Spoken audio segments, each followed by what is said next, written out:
et ce sont des manières tangibles, bel et bien réelles. Le programme national de l'alimentation scolaire aussi.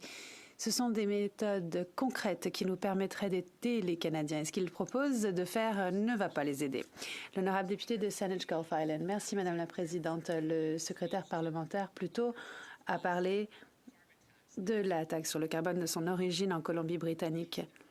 Et j'ai été assez effarée d'apprendre qu'un premier ministre, Gordon Campbell, de droite, a publié en fait une formule sur une taxe sur le carbone qui serait donc basée sur un revenu bien concret.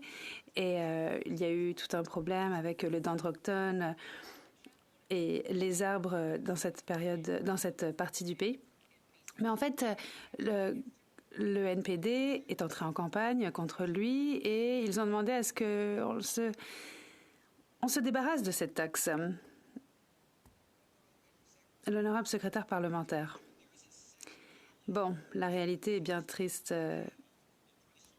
si l'on regarde l'idée de la tarification du carbone ou de la pollution. Ça pourrait être efficace si on mettait un petit peu de côté la politique. Pendant les élections, il y a 19 députés conservateurs au Parlement qui ont fait campagne à 2 reprises avec une plateforme électorale qui voulait une taxe sur le carbone.